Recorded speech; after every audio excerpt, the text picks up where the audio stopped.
रहीम अल्हम्दुलिल्लाहि रब्बिल आलमीन अस्सलातु वस्सलामु अला खातिमिन नबीयीन। आज मुझे बहुत खुशी हो रही है कि डॉक्टर एहतशाम अहमद जो जिनसे मेरा पहला तारुफ जो है पिछले साल ही हुआ था, जब ये मुख्तार शेख हॉस्पिटल में आए थे, और कुछ एक ही साल में या 1.5 साल में बहुत करीबी इनके साथ मरासिम हमारे हो गए। He is one of the very good neurologist, जो कि I think it's a blessing for Multan where he has been started working. इनका मैं ब्रीफ इंट्रोडक्शन दे दूं, क्योंकि he has done his MBBS in 2004 and got his initial training in Pakistan from Sheikh Zayed. Then he went to UK 2011, जहाँ से उन्होंने MRCP किया, और इसी दौरान उन्होंने 2012 में FCPS न्यूरोलॉजी कर लिया, FCPS न्यूरोलॉजी किया। फिर ये 2013 में USA चले गए और वहाँ पे he worked in one of the best centers there. और फिर लास्ट ईयर ही came back to Pakistan and started practising in Multan में। खाते जो कुछ इन्होंने पाकिस्तान से हासिल किया था उसको ये रिटर्न करने की ख्वाहिश के साथ वापस आए हैं। इनसे मैंने रिक्वेस्ट की थी कि हमें ये ज्वाइन करें इस प्रोग्राम के अंदर, तो उन्होंने बहुत ही खुशदिली से इसको एक्सेप्ट किया। तो मैं उनसे अब रिक्वेस्ट करूंगा कि वो अपना प्रेजेंटेशन स्टार्ट करें विदाउट एनी फर्दर डिले। जज़ाकल्लाह खैर। Thank you very much, Dr. Zia, and I really appreciate you for and also Zamrush with respect to these lecture series, and I hope it will be helpful for the audience. So without further ado, let's start. I'm not sure if you guys have ever been to this place. It's a very beautiful masjid close to Rahim Yar Khan. It's called Masjid Bhong. It's a landmark area, a beautiful place to visit. I know during COVID, we don't have enough places to visit, but once this pandemic is over, please have a plan to visit this place. Starting with the case, to give the audience a little bit of idea, because most of us actually suffer from headache at some point in our life, and it's a very common complaint. So this case was the one patient who was seen in emergency and managed. So let me give you a brief overview. So she was a 36-year-old female with complaint of headache and vomiting who presented in emergency for evaluation. She had headaches for the last 7 years, but her husband recently moved her out of the house, so there was some psychosocial stress going on. She also noted some headaches, some fever with sore throat. There was some sensitivity to light and sound in the past, but not today. She was responding slowly to the on-duty doctor, and the doctor on duty also noticed that she was having neck stiffness. If a patient comes in emergency complaining of headache and you have neck stiffness, the first thing that comes into mind is meningitis. And what you want to do is a lumbar puncture, because if you miss that, it's a big problem, because that infection could be life-threatening. So the consultant on call, that was me, I said, go ahead, do the lumbar puncture. But in the meantime, I had a chance to go to emergency for another reason, and I saw the patient myself as well. So on further review, she was stressed, but she was feigning sleepiness and neck pain on flexion. I know it's sometimes hard for busy emergency to kind of recognize these subtle things. We gave her migraine cocktail, which is a mixture of medications. She felt improved, and she was sent home that night. Now, out of this case, if you notice, there was some stress. She had previous history of headaches, and also she was having some neck stiffness. So there were like 3 different things going on in this patient. But you also want to avoid the harm of doing a lumbar puncture and running into some complications. So a good history and examination can actually set the way you're going to treat that patient. On top of that, in emergency on that day, fundoscopic exam was not done because the fundoscope was not missing. When it is a neurology patient, especially complaining headache, there is no completion of exam without fundoscopy. So this is a must. Just for the audience, I would like to reiterate it. Coming to the different types of headaches. So if you go to the Headache Association website, they have a very nice classification on it. And it's basically divided into primary headache and secondary headaches. So what does the primary headache means is that there is no reason or no apparent cause for headache, like a tumor or infection or whatnot. And out of those, the most common headache is migraine. The other type of headache is tension type headache, as it was the case in this patient because she recently had some psychosocial issues going on, and that escalated her baseline headache, which was more consistent with the migraine headache. There are other type of headaches called trigeminal autonomic cephalgias. It is predominantly the realm of neurologist or a headache specialist, so I will not go into the details of those. Then there are primary headache syndromes, which could be related to cough, related to exercise, related to cold stimulus. Even ice cream can cause headache. It seems funny, but the people who suffer, they know that it can happen. And the secondary headaches are the ones when there is a reason for a patient to have headache, like infection, as I already mentioned. I'm gonna go through in detail in my slides. The third big type is the neuropathies or facial pain and other headache syndromes. In this group, there are trigeminal neuralgias, glossopharyngeal neuralgias, or small fiber neuropathy, which can give you a headache or headache-related pain. Coming to secondary headache, as I already mentioned, as a matter of fact, there are more than 200 different causes of secondary headaches. So it's not something small, but naturally it takes expertise and experience to really see what exactly is going on. So there could be headache related to trauma or injury to the head or neck region, especially as we see the road traffic accidents are very common. A local household trauma could be a reason, but that is a very common type of headache syndrome we come across in clinic. The other could be the cranial or the neck vasculature disorders. Out of these, there could be dissection or the break in the neck vessel. There could be other disorders like subarachnoid hemorrhage when there is a bleed in the brain. So those could be the reason. The headache related to the non-vascular intracranial disorder. Out of this, there is brain tumor. We all know it's kind of scary thought. But headache is not a common presentation of brain tumor. If there is an associated weakness or some associated symptoms, then you think about brain tumor, but isolated headache is actually 1% of the patients with brain tumor complain about headache only. Then there could be headache related to the substance use or substance withdrawal. It could be the drug of abuse. It could also be the regular routine pain medications. So if somebody is taking pain medication more than required, they run into a headache called persistent daily headache, which is actually hard to treat. And then there is withdrawal, which I'm not sure if anyone come across who is taking a couple of cups of caffeine or coffee a day, and then they try to cut it down, they run into headaches. So then there could be headache related to infection, like the brain infection. There could be headache related to homeostasis, talking about hypertension can give you headache as well. There could be headache or facial pain related with the structures around the face. So eyes, nose, ears, anything you talk about can give you headache. Then there could be headache related to the psychiatric disorder.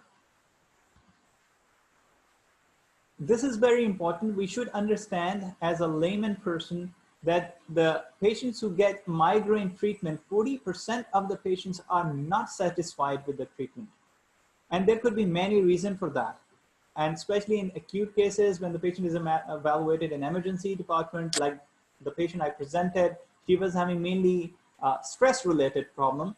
And if we keep treating her as migraine or some other type of headache, she's probably not gonna feel good in terms of the management.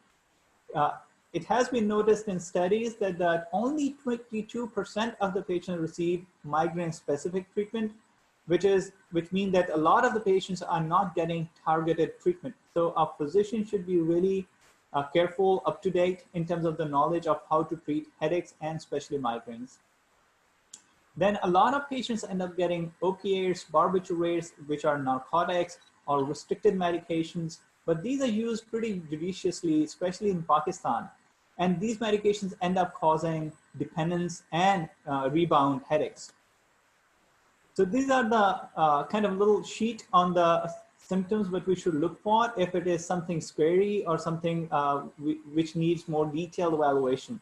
The normal mnemonic for that is SNOOP, which is systemic signs and symptoms or neurological signs and symptoms, which are not typical. And then there are a sudden onset headache, older age of onset, especially after 50 years of age, or if there is a previous headache with the pattern change. Like if you notice in my patient I presented in the start, she previously had headaches with sensitivity to light and sound. This time there was no sensitivity. Again, the sensitivity is more of a feature of migraine. Without it, migraine can happen, but a sudden change in pattern means that it is probably some other kind of headache, like the stress in this case. Again, if somebody is having headache which is going on for almost 72 hours or more, we should be careful because these patients probably gonna need treatment in emergency department. So they need to come to emergency department. That we also make them sure कि वो जो pain medicine है, उनको 100% pain बेहतर नहीं हो जाएगा, उसमें pain बाकी रहेगा, लेकिन it will improve. तो pain बेहतर हो सकता है ऐसे cases में emergency treatment से, लेकिन शायद 100% improve ना हो. Treatment approach. Again, these patients need a stepwise approach. It's not कि आप उनको एकदम से बहुत सारी दवाइयाँ शुरू करवा दें. तो मेरे ख्याल में हर किसी को ये समझने की ज़रूरत है कि जब दवाइयाँ शुरू करवाई जाती हैं तो एकदम से 2, 3 या 5 दवाइयाँ नहीं होती. एक दवाई ट्राई की जाती है, फिर दूसरी दवाई उसमें ऐड की जाती है, बल्कि दूसरी दवाई ऐड करने से पहले पहली ही दवाई की डोज को बढ़ा के या कम करके देखा जाता है. उसके अलावा अगर पेशेंट जो है उसको एकदम से हेडेक हो जाए तो उसके लिए एक्यूट ट्रीटमेंट होता है या अभी जो दर्द हो रहा है उसको कैसे कंट्रोल करना है, वो अमूमन ये ट्रीटमेंट डिफरेंट होता है उस ट्रीटमेंट से जो कि पेशेंट को रेगुलर यूज करना होता है. तो 2 तरह के ट्रीटमेंट हो गए, एक ट्रीटमेंट जो पेशेंट को रेगुलर यूज करना है हर रोज, और एक वो ट्रीटमेंट है कि अभी शदीद दर्द हो रहा है तो क्या किया जाए. तीसरी बात यह है कि हर पेशेंट के उसके हिसाब से उसके फैक्टर्स को ज़हन में रखते हुए, जैसे वो खातून हैं या मर्द हैं, उनकी उम्र क्या है, उनको कोई दिल का आर्जा तो नहीं है या कोई और मसला तो नहीं है, उसके हिसाब से ये सब दवाइयाँ एडजस्ट की जा सकती हैं. और नेचुरली अगर हम दवाइयाँ शुरू से ही सोच के स्टार्ट करेंगे तो पॉसिबिलिटी है कि पेशेंट जो है वो मेडिसिन कंटिन्यू भी करेगा और उनको साइड इफेक्ट भी कम होंगे. जब भी किसी मरीज को, चाहे वो एमरजेंसी में आए, क्लिनिक में आए, सबसे अहम चीज़ जो है वो है उनकी हिस्ट्री और उनका एग्जामिनेशन, जो कि नेचुरली डॉक्टर्स करते हैं, और ये जान लेना कि वो पहले से कौन सी दवाइयाँ इस्तेमाल कर रहे हैं या जो वो दवाइयाँ इस्तेमाल कर रहे हैं उनके साथ साथ उनके मेडिकल प्रॉब्लम्स क्या हैं. जो आमतौर पे टेस्ट करवाए जाते हैं ऐसे पेशेंट्स के, रूटीन में तो ज़रूरत नहीं होती ना सीटी स्कैन की ना एमआरआई की, लेकिन अगर एक पेशेंट का हेडेक ठीक नहीं हो रहा और स्पेशलिस्ट देखने के बाद समझता है कि उनको कुछ टेस्ट करवाने की ज़रूरत है तो सीटी स्कैन या एमआरआई करवाया जा सकता है. मैं यूजुअली एमआरआई को प्रेफर करता हूँ, लेकिन हर डॉक्टर डिफरेंट होता है. आमतौर पे अगर पेशेंट एमरजेंसी में आए तो उनका प्रेगनेंसी, खवातीन का प्रेगनेंसी टेस्ट कर लेते हैं, क्योंकि दवाइयाँ जो हैं उनमें प्रेगनेंसी रिलेटेड या हमल से रिलेटेड साइड इफ़ेक्ट हो सकते हैं. इसके अलावा कुछ दवाइयाँ एमरजेंसी में ऐसी भी दी जाती हैं हेडेक कंट्रोल करने के लिए जिनके दिल पे साइड इफ़ेक्ट होते हैं, तो ईसीजी कर लेना बेहतर होता है. एमरजेंसी में और वैसे भी जैसे मैंने पहले भी बताया कि ओपिएट्स या ट्रेमाडोल या इस तरह की दूसरी जो मेडिसिन हैं वो अवॉइड करनी चाहिए, क्योंकि उससे हेडेक बेहतर वक्ती तौर पे हो जाता है लेकिन बाद में वर्स हो जाता है. लेकिन छोटी छोटी जो चीज़ें हैं वो ज़्यादा हेल्पफुल होती हैं या ज़्यादा मददगार होती हैं हेडेक के पेशेंट्स में. ख़ास तौर पे हाइड्रेशन. अब हाइड्रेशन या पानी ज़्यादा पीना हेडेक के पेशेंट्स में आमतौर पे कोई भी डॉक्टर नहीं बताता होगा, जबकि उसका फ़ायदा इतना ही है जितना किसी आम दवाई का है. तो ऐसे पेशेंट्स को ये बताना चाहिए कि उन्हें पानी ज़्यादा पीने की ज़रूरत है, खुद को हाइड्रेटेड अच्छा रखने की ज़रूरत है, और उसके अलावा अगर मेडिसिन की ज़रूरत है तो मेडिसिन खाएं. और मेडिसिन में भी याद रखें कि मेडिसिन आप रेगुलर इस्तेमाल करें. अगर आप ठीक हो गए तो उसको बंद नहीं करें जब तक आप अपने डॉक्टर के साथ डिस्कस नहीं कर रहे. अगर पेशेंट एमरजेंसी में आता है तो आप रगों के ज़रिए उनको फ्लूइड्स या पानी वगैरह दे सकते हैं हाइड्रेट करने के लिए. इसके अलावा जो उल्टी वाली दवाइयाँ हैं वो सादा सी दवाई होती है, लेकिन माइग्रेन के पेशेंट्स में वो काफ़ी इफ़ेक्टिव होती हैं. अगेन, आप बड़ी बड़ी दवाइयाँ तो इस्तेमाल कर रहे हैं, लेकिन जो सादा दवाइयाँ हैं वो इस्तेमाल करना भूल जाते हैं या वो बाज़ औक़ात अवेलेबल भी नहीं होती. एंटीहिस्टामीन, ये सादा फ्लू या नज़ले की मेडिसिन आमतौर पर यूज़ होती है, लेकिन माइग्रेन के पेशेंट्स में ये भी बहुत इफ़ेक्टिव हैं. इसी तरह जो आपके सादा पैनाडोल, नेप्रोक्सन और इस तरह की दवाइयाँ हैं वो भी काफ़ी हेल्पफुल होती हैं. तो शुरू में इन दवाइयों को इस्तेमाल करना चाहिए, फिर भी हेडेक ना बेहतर हो तो फिर दूसरी दवाइयाँ इस्तेमाल करनी चाहिए, जैसे वैल्प्रोइक एसिड है, मैग्नीशियम है. ट्रिप्टान्स जो हैं वो डॉक्टर के प्रिस्क्रिप्शन के बगैर नहीं इस्तेमाल करना चाहिए. सिमिलरली जो अल्कोलाइड्स या अर्गट मेडिकेशन हैं, क्योंकि इनके साइड इफ़ेक्ट्स ज़्यादा हैं। इसके अलावा दूसरी मेडिकेशंस हैं जिनमें एनेस्थेटिक्स आ जाते हैं, कैल्शियम चैनल ब्लॉकर्स आ जाते हैं और बैक्लोफेन आ जाते हैं। अब जो एंटी एमेटिक्स हैं उनकी अपनी एक पूरी क्लास है, उसमें बहुत सारी मेडिसिन है जिनकी डिटेल्स में मैं नहीं जाऊंगा, लेकिन अगर आप स्लाइड पे नोटिस करें तो 3 बड़ी क्लासेस हैं, ठीक है। उनमें मज़ीद दवाइयाँ हैं जो इस्तेमाल हो सकती हैं। जैसे मैंने कहा कि इन दवाइयों के लिए ECG कर लेना बेहतर होता है। कॉमनली कोई साइड इफ़ेक्ट नहीं होता, लेकिन हो सकता है ख़ास तौर पे ऐसे मरीज़ को जिसको पहले से दिल का आर्जा हो। इसी तरह एंटी हिस्टामीन है, सादा सी दवाई है, थोड़ा सा नींद का गलबा होता है उसके बाद, लेकिन मरीज़ का माइग्रेन बहुत अच्छा कंट्रोल हो जाता है। इसी तरह केटोरोलैक जो है ये IV मेडिकेशन है, इंट्रामस्कुलर भी होती है, ये भी इस्तेमाल हो सकती है। ट्रिप्टान जैसे मैंने कहा कि डॉक्टर के प्रिस्क्रिप्शन के बगैर ना यूज़ की जाए, क्योंकि इसकी वजह से हमल है तो उसमें प्रॉब्लम हो सकता है, दिल का मसला है तो उसमें प्रॉब्लम हो सकता है, और ख़ास तौर पे ऐसे पेशेंट जिनको हेमिप्लेजिक माइग्रेन, जो एक ख़ास तरह का माइग्रेन है, अगर वो हो जाए और उसमें अगर ट्रिप्टान दिए जाए तो मामला बढ़ सकता है। दूसरी मेडिकेशंस जो हैं वो ये दौरों की दवाइयाँ हैं या वेजो कंस्ट्रिक्टर्स हैं। मैंने काफ़ी दफ़ा नोटिस किया कि पेशेंट प्रिस्क्रिप्शन लेके फार्मासिस्ट के पास या फार्मेसी पे जाते हैं तो आगे उनको कहा जाता है कि ये तो आपने जो डॉक्टर साहब ने दवाई लिख दी ये तो दौरों की दवाई है। तो मरीज़ फ़ौरन परेशान हो जाता है कि मैंने तो सर दर्द के लिए ली थी, ये दौरों की दवाई क्यों लिख दी।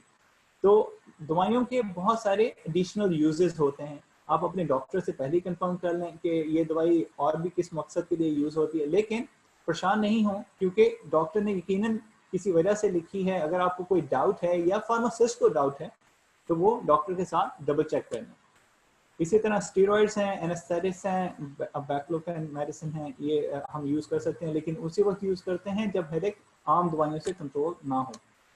अगर दवाइयों से हेडेक ना कंट्रोल हो तो कुछ दूसरे इंजेक्शंस लगाए जा सकते हैं जिनको नर्व ब्लॉक्स बोलते हैं या न्यूरोस्टिमुलेशन बोलते हैं। जो नर्व ब्लॉक्स हैं उनमें मैं आमतौर पर अपने क्लिनिक में ही कर लेता हूँ। ऑक्सीपिटल नर्व ब्लॉक गर्दन के पिछले हिस्से में टीका लगता है और काफ़ी इफेक्टिव होता है। इसी तरह ऑर्बिटल नर्व ब्लॉक है, ट्रॉक्लियर नर्व ब्लॉक हैं, ये भी किए जा सकते हैं, लेकिन रूटीनली ये नहीं होते, लेकिन ऑक्सीपिटल नर्व ब्लॉक काफ़ी कॉमनली किया जाता है। कुछ नई मेडिसिन हैं पाकिस्तान में भी अब अवेलेबल हैं, लेकिन काफ़ी एक्सपेंसिव हैं और नेचुरली उनके कुछ साइड इफ़ेक्ट भी हैं जो कि जानने चाहिए। ये सब दवाइयाँ जो हैं वो स्पेशलिस्ट एडवाइस करते हैं और उनके एडवाइस के बगैर मरीज़ को इस्तेमाल नहीं करना चाहिए, लेकिन मरीज़ को पता ज़रूर होना चाहिए। जो मेरे ख्याल में सबसे अहम चीज़ मैं आपसे डिस्कस करना चाहूँगा वो है प्रिवेंशन, क्योंकि एक्सीडेंट से पहले क्या चीज़ इंपॉर्टेंट है कि आप गाड़ी स्लो चलाएं ताकि एक्सीडेंट हो ही नहीं। सो प्रिवेंशन क्या है माइग्रेन की या हेडेक की? वो ये है कि आप अपना रेगुलर स्लीप साइकिल रखें। अगर आप एक दिन रात को 1 बजे सोते हैं, अगले दिन 10 बजे सोते हैं, जैसे वीकेंड पे थोड़ी सी रूटीन डिफरेंट होती है, लेकिन अगर आप थोड़ा सा रेगुलर स्लीप साइकिल रखें, ऐसे पेशेंट्स जिनको माइग्रेन भी है तो उनके जो हेडेक्स हैं वो इम्प्रूव हो जाएंगे। इसी तरह आप खाना जो है, नाश्ता ज़रूर करिए। मैंने देखा है काफ़ी ख़ासतौर पे छोटे बच्चे, टीनेजर्स जो हैं वो नाश्ता मिस कर देते हैं, तो नाश्ता बहुत ज़रूरी है। अगर आप नाश्ता करते हैं, रेगुलर खाना खाते हैं, टाइम से खाते हैं, कुछ लोगों ने नोटिस किया होता है कि दिनों रमज़ान होता है, कुछ लोगों के हेडेक्स बढ़ जाते हैं। उसकी वजह यही होती है फास्टिंग की वजह से बढ़ जाते हैं या रोज़े की वजह से बढ़ जाते हैं। इसी तरह ग़िज़ा में जो कार्बोहाइड्रेट इंटेक है वो थोड़ी सी अपनी प्रॉपर रखें, उसको बहुत ज़्यादा नहीं करें, और कॉम्प्लेक्स कार्बोहाइड्रेट्स जैसे आप ये केक्स हैं, पेस्ट्रीज़ हैं, इस तरह की चीज़ों को अवॉइड करिए। अगेन हाइड्रेशन, या खुद को पानी ज़्यादा पिएँ, खुद को हाइड्रेटेड रखें।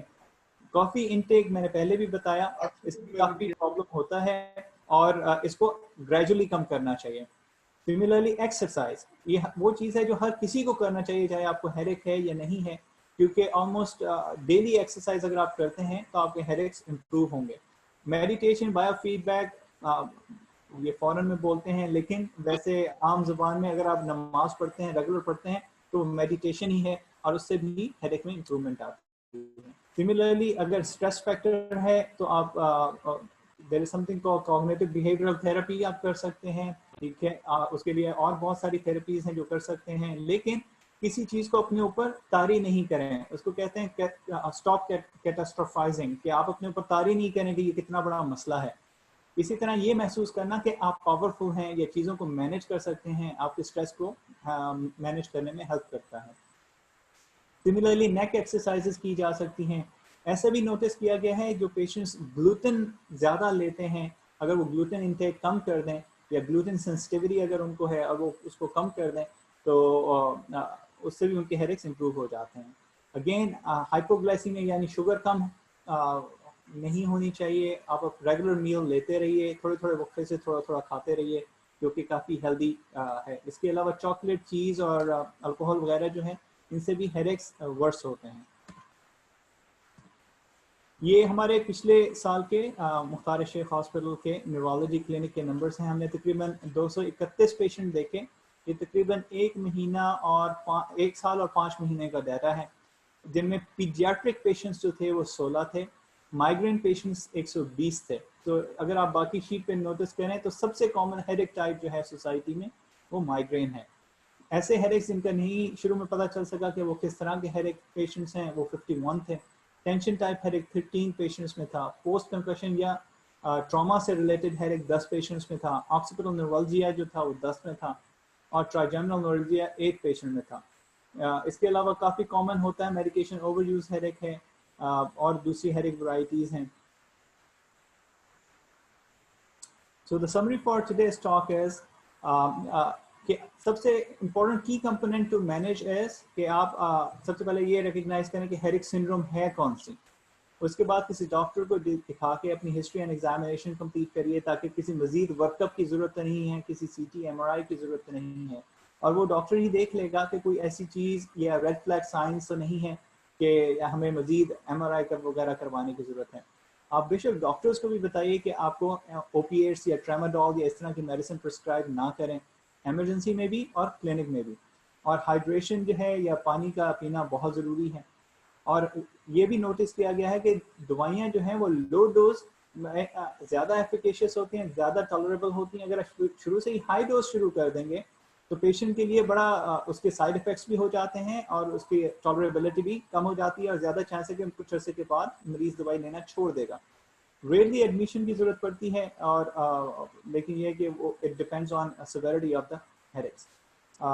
اگین میں دوبارہ اس چیز کو اسٹریس کروں گا کہ سادہ چیزیں امپورٹنٹ ہیں, سادہ غذا امپورٹنٹ ہے, سادہ ایکسرسائز امپورٹنٹ ہے. اگر آپ یہ سب کریں گے تو آپ کا ہیڈیک زیادہ کنٹرول رہے گا بنسبت اس کے کہ آپ ڈاکٹرس کے پاس جا کے مختلف دوائیاں چینج کرواتے ہیں.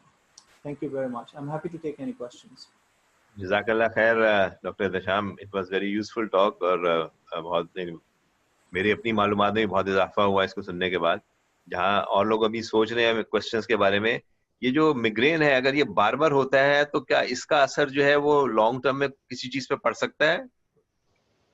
اگر مائیگرین کنٹرول نہ ہو پراپر تو یہ ریفریکٹری ہو جاتا ہے. مینز ایک پیشنٹ کو شروع میں مہینے میں 4 دن مائیگرین ہوتا ہے, اب وہ ہوتا رہا لیکن مریض نے کیئر نہیں کی, دکھایا نہیں یا دوائی نہیں لی پراپر, اب وہ بڑھتا بڑھتا 15 دن پہ چلا گیا ہے. ٹھیک ہے, یا دوائی وہ لی جو سوٹ نہیں کی یا وہ پراپر نہیں تھی میڈیسن. ٹھیک ہے, تو وہ ریفریکٹری جب ہو جائے تو اس کو کنٹرول کرنا بہت مشکل ہو جاتا ہے. ایک چیز اور میں آڈینس کو بتا دوں کہ یہ چیز ضرور ذہن میں رکھیں کہ خاص طور پہ جیسے مائیگرین کی ایگزامپل لیں تو تقریباً 70% مریضوں میں مائیگرین ساری زندگی چلتا ہے. تو یہ نہیں سوچیں کہ اب میں نے 1 مہینہ دوائی لی, میں ٹھیک ہو گیا یا ٹھیک ہو گئی, اب میں دوائی بند کر دوں. ٹھیک ہے, یہ بہت بڑی مسٹیک ہے, کیونکہ آپ دوائی بند کریں گے ہیڈیک دوبارہ شروع ہو جائیں گے, آپ پھر دوائی شروع کریں گے, پھر کچھ عرصے بعد بند کر دیں, تو آہستہ آہستہ وہ ہیڈیک ریفریکٹری ہو جائے گا. جب ریفریکٹری ہو جائے گا پھر بے شک آپ دوائی کھاتے رہیں یا نہ کھائیں, اب آپ کا ہیڈیک جو ہے وہ چل رہا ہے. تو اس پہ ایک تو slow titration and escalation of therapy and compliance with therapy, کہ آپ آہستہ آہستہ دوائیوں کی ڈوز بڑھائیں اور ریگولر میڈیسن یوز کریں, اور ڈاکٹر سے ڈسکس کیے بغیر اپنی دوائی بند نہیں کریں. بے شک آپ کو سائڈ افیکٹ بھی ہیں, آپ ڈسکس کریں, ڈاکٹر آپ کی دوائی تبدیل کرے گا یا کچھ آپ کو گائیڈ کرے گا, لیکن سائڈ افیکٹس تو ہر دوائی سے ہوتے ہیں, سادہ پیناڈول سے بھی سائڈ افیکٹ ہوتے ہیں. ٹھیک ہے, لیکن پھر وہی بات ہے, ڈاکٹر سے ڈسکس کیے بغیر خود سے ڈیسیجن نہیں ہے. بہت بہت شکریہ. یہ 2 کوسچنز ہیں, ایک تو ڈاکٹر عمیر کی طرف سے اور اس کے بعد ڈاکٹر علیہ کی طرف سے. ڈاکٹر عمیر آپ کوسچن کریں. جی السلام علیکم, جزاک اللہ خیر, بڑی اچھی ٹاک تھی آپ کی. مجھے میرے ایک کامنٹ اور ایک سوال ہے. کامنٹ یہ ہے کہ میں یعنی فلی پرسنل ایکسپیرینس ہے جو آپ نے ایکسرسائز کا مینشن کیا تھا پریونشن کے لیے. مجھے about 2 or 3 times a week ہوتا تھا migraine. Once I started doing running or exercise, alhamdulillah, I think about 70% frequency come हो गई है of headaches or more. So alhamdulillah, I can relate to that advice. और जो मेरा दूसरा सवाल था, जो मेरा सवाल था वो ये था कि when do you आप कब consider करते हैं doing MRI scans or further investigations जिन लोगों को recurrent migraines होते हैं? Is there a threshold or you consider just escalating the medications?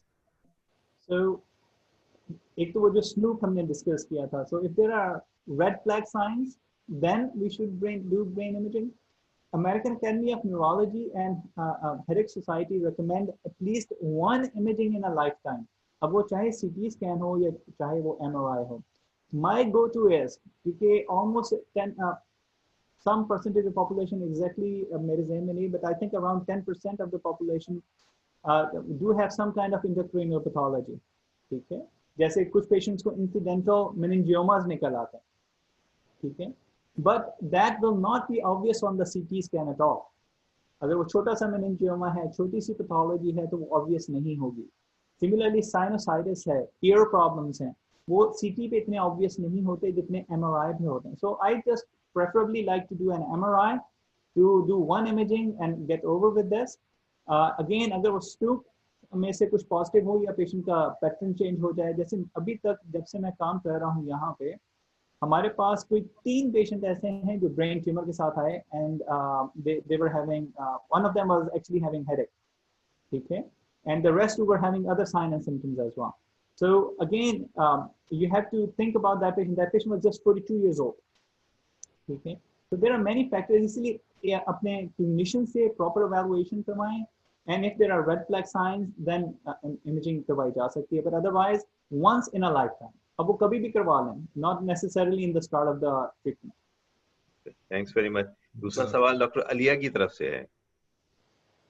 जी अस्सलाम वालेकुम. एक तो बहुत शुक्रिया, बहुत अच्छा टॉक था. It's very very informative. बस मुझे 2 questions actually थे briefly. एक था जो आप कह रहे थे about the frequency of incidents, जो आप कह रहे थे कि सबसे ज़्यादा migraine patients होते हैं. Did you mean that कि जैसे hospital presentation में, क्योंकि जैसे a normal population would it not be like tension headaches? Okay, you're absolutely right, because the tension headaches are not frequent. Once the stress is gone, patient is improved, right? So the most of the patients we see in clinic, that's the clinic data. So the most of the patients we see are those who are having recurrent headaches or the headaches which are not improving. And out of that population, the biggest population is migraine patients. Stress is one thing which can give you, if some patient has a baseline headache syndrome, if somebody has migraine, on top of that, they come across a scenario where they are under stressful situation, then they may have additionally stress headache, like the case I presented in the start. So she was having migraines, on top of that, she has a stress headache. So almost 50% of the population of the world has at least one headache in a lifetime. We all can relate to that. Okay? But is that one headache took them to the emergency department? Not necessarily. Absolutely, absolutely. Jazakallah khair. And the other thing is, क्या कहलाता है, I'm the parent of teenage sons. तो obviously इन लोगों का usage जो उसका होता है ना, screen का बहुत ज़्यादा होता है.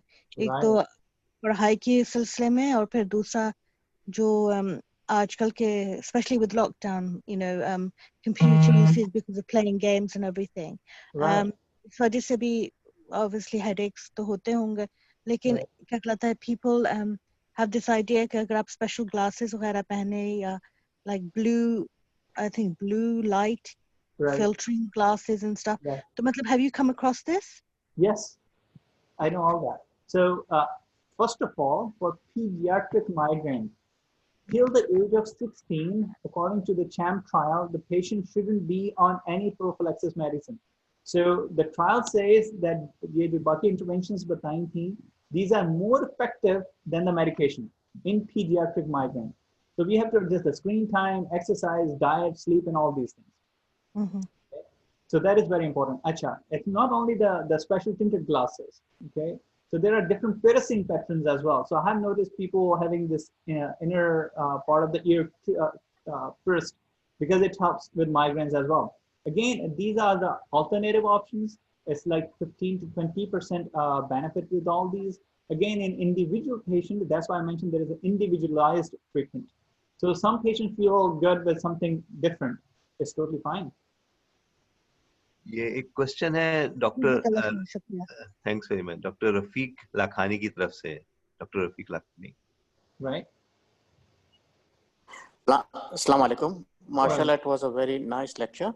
Sir, I will request कि आप red flags को जरा सा और डिटेल में बता दीजिए कि red flags कौन-कौन से हैं. Sure.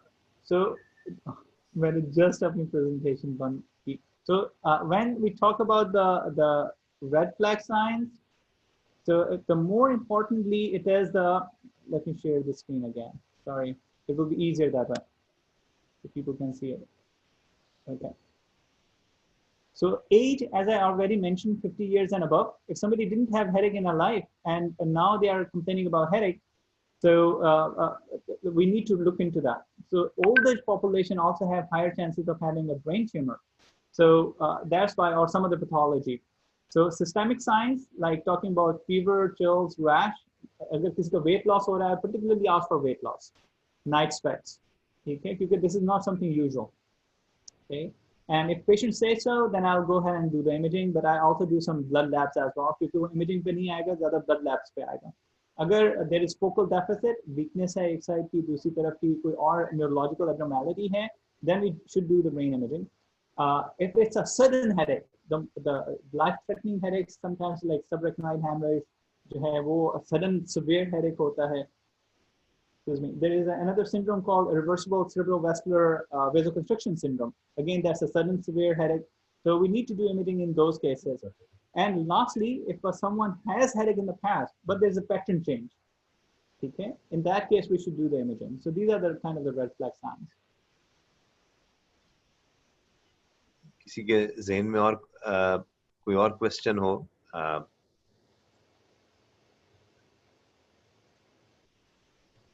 मतलब इसकी एक चीज जो मेरे ख्याल से आपने पहले भी बताई है डॉक्टर एहतेशाम, की दवाइयां जो है it can be continued for years, no problem with that. Right. So that's why it is very important. Like the patient I was telling you about that before the presentation started, that one of my colleagues' daughter, she's I think 16 years old. She came to me and I actually just gave her medicine for acute headache, like not for prophylaxis, according to standard therapy. And I told her कि आपको ये सब करना है ताकि आपके headaches control हो. So she didn't improve. So they went to another doctor, and that doctor, despite the fact well-trained neurologist, gave her 2 prophylaxis medicine, not even 1, 2, and headache didn't improve. Then they called me again that she's not improving. I said, now you guys need to come to emergency department. So again, practice varies, but I like to stick to the standard guidelines. So the more important thing is that you follow standard guidelines so you don't run into troubles. That is very important. So अब जैसे बच्चों का मैंने बताया, इसी तरह बड़ों में भी, क्योंकि the selection of medicine should be in a way that we should realize that this patient gonna continue this medicine probably throughout their life. Absolutely fine. Thanks very much. Just audience की अगर कोई और question नहीं है तो मैं इसको जल्दी क्लोज कर दूंगा. जस्ट आपको इन्फॉर्मेशन के लिए कि हमें एक गायनेकोलॉजिस्ट हैं जो आयरलैंड में प्रैक्टिस करते हैं, कंसल्टेंट है वहाँ पे. So he is kindly agreed to give talk on female sort of issues. So inshallah, in future, in the next few weeks, we will be doing that. But we will be asking Dr. Ehtesham and Dr. Asif Alam, who is a stroke medicine consultant. He has also have got few topics to cover. So just keep in touch and keep listening to these talks on Sunday morning, inshallah. Rahman का एक question है इस दरमियान में, जब मैं ये announce कर रहा था, अली रहमान को क्वेश्चन करना चाह रहे हैं. जी अली.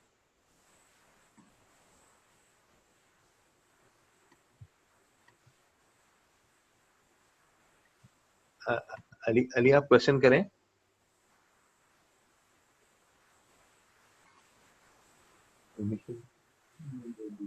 आप अली क्वेश्चन कर लें.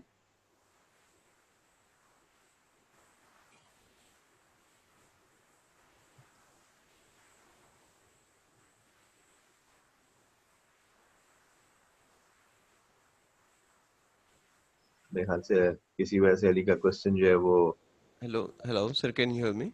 अच्छा जी बिल्कुल बिल्कुल सुन जी, अस्सलाम वालेकुम। वालेकुम सलाम। अच्छा सर, मेरा एक क्वेश्चन है कि डॉक्टर साहब से एक हमारा एक मिसकंसेप्शन है कि हेडेक जो माइग्रेन है एक पार्ट हेड की एक पार्ट की तरफ होता है, इधर राइट और left. So my question is कि if it moves from left to right with the passage of time, तो वो still migraine होगा या वो specific for the lifetime एक ही side पे होगा? It's a very good question, Ali. So, to be very true, it's just to educate people because yes, in most of the people, it kind of stays on one side, but it can move around. But it is not the one thing we are considering here. So it is not only the location of the headache. So when we call about the change of the pattern, it means that the previously patient has headache on the right side, now it's on the left side, but along with that, there is nausea, vomiting, which was not there before. So there has to be at least 2-3 different things before you're going to say, okay, this is a change of pattern. I need to do some imaging to make sure nothing new is going on, or this is a typical migraine headache. But it can move around. So this notion is usually given to make it easier because the stress headache is like a band around the head. It's just to give a little understanding to common people. Similarly, migraine is most commonly on one side or the other side. So just to give an idea, and the trigeminal neuralgias are short, are very short, like seconds to minutes, but severe pain. So that's why it's just to kind of give you, general audience or general people the idea of different types of headaches, but it can move around for sure. Thanks very Thank you, much. sir. And the swelling of backside of ears, ये migraine में आएगा या ये किसी और type में आता है mostly in most cases? Sometimes people feel subjectively that there is swelling or heaviness on the side of where there is pain. If it's a right-sided headache, they feel that the right side of the face is not usual or swollen. It may not be apparent to other people. So that could be a possibility. Again, behind the ear particularly, I'll say that needs evaluation of what's going on. Thank you, sir. Thank you. अगर कोई और question नहीं है तो इस session को हम close करते हैं। बहुत बहुत शुक्रिया डॉक्टर एहतेशाम खालिद, और मैं आपको फिर जहमत दूंगा इंशाअल्लाह इस चीज को। जी आसफा बात करना चाहेंगे। मेरा एक सवाल था। जी, मुझे डॉक्टर साहब से पूछना था कि जैसे मेरा जो माइग्रेन है, I am like almost certain कि इट्स बिकॉज ऑफ स्ट्रेस। तो अगर मैं स्ट्रेस नहीं लेती for months I can go without migraine, but unconsciously I don't know lifestyle या कुछ, जैसे ही स्ट्रेस मैं लेती हूँ माइग्रेन शुरू बहुत ज़बरदस्त हो जाता है विद नॉजिया एंड वॉमिटिंग। तो मेरा सवाल ये था कि do I still need to take the regular medication that needs to be taken for migraine when I am certain that it's because of stress? Again, as during the talk, we also discussed that there could be one headache as a baseline, and on top of it, there is another headache. So what happened is that in this case, there has to be some low-grade continuous medication use. So from my perspective, there's a one class of medicine called tricyclic antidepressants. Okay. There is a class B evidence in terms of migraines.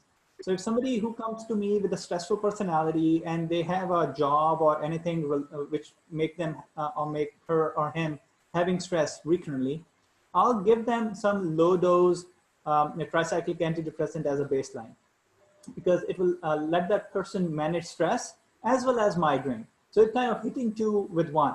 That's what we try to do. And I'll say when I was practicing in the US, my pain patients in general was pretty happy with my management, because many times you shouldn't be addressing only one thing, like the headache. You have to address stress, you have to address social issues, you have to address the job issues. Sometimes they just need to talk to you. So that's why it's a whole scenario. And Dr. Ziad knows this part of me very well, that even right now I'm practicing in Pakistan, but my clinic appointment, one patient appointment easily goes to 40 to 45 minutes. It's not less than that. And the idea for that is because I have to talk to the patient, I have to guide them. I really need to know them well treat them well. Thank you ji, बहुत शुक्रिया. Thanks very much. अगर कोई और question नहीं है तो हम इसको अब क्लोज करते हैं और इंशाअल्लाह नेक्स्ट संडे को फिर किसी न किसी नए टॉपिक के साथ डिस्कशन होगी. जज़ाकल्लाह खैर, बहुत बहुत शुक्रिया. Pleasure. Thank you. अस्सलाम वालेकुम.